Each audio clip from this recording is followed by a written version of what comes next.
Good day and welcome back to another DBZ Dokkan video. In this video, we're going to be taking a look at the invitation to the Ultimate Battle Gogeta.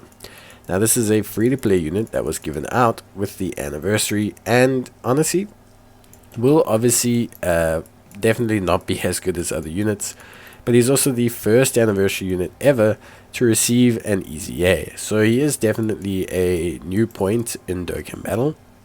He has attack and defense of 19% per key sphere obtained, recovers 999 HP, greatly raises attack and defense for 1 turn, and also, of course, has a raising his chance of evasion by 19% on super attack, which is one of the first times I've seen that happen. Of course, attack and defense of 99%. Also a unit that has an additional 19% attack and defense per key sphere obtained. It's an extra 9% whenever there is a movie heroes or superheroes unit in the turn. Attacks effective against all types with 5 or more key spheres obtained. And also guaranteed critical hit with just with 9 or more key spheres obtained. So 5 or more attacks effective against all types, 9 or more guaranteed crit. In terms of build, honestly, very difficult unit to make somewhat usable, but I think evasion first into then additional. You might be able to grab enough orbs to make things work, which is great, but then what you really want is you want some kind of baseline evasion, because super attack evasion is actually additive to the evasion that you have in your hidden potential system. So it is actually really good to have some baseline evasion. It will help him with keeping out of harm's way as well until he supers. But generally speaking, he's an orb-based unit. He is also, of course, a free-to-play unit, and he is an anniversary unit, which are traditionally not, more showpieces than anything. Like they're more like collector's card arts than actual units you probably want to run religiously. So that is one of those things.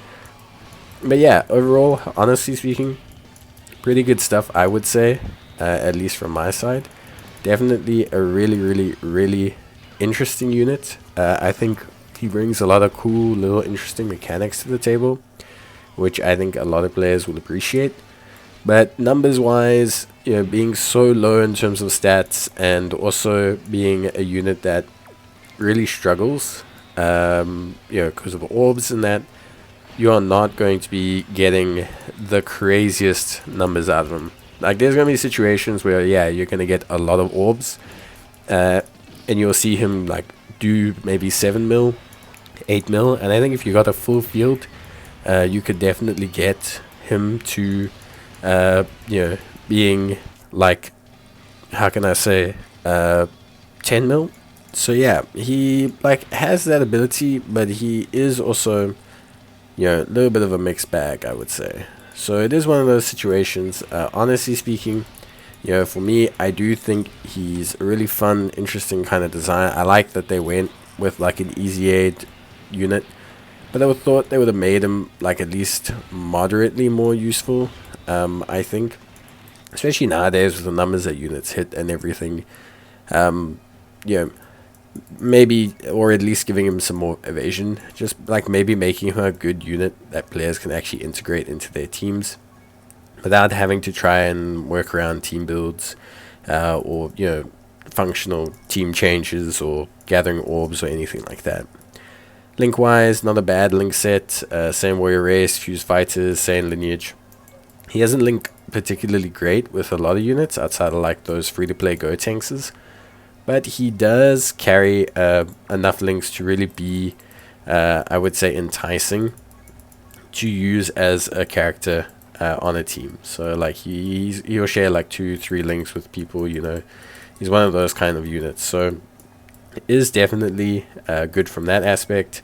Of course, entirely up to you, like, how you kind of find him to be.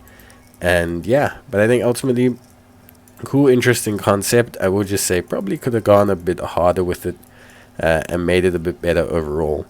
That's just my take on it, but still, I think very interesting. Yeah.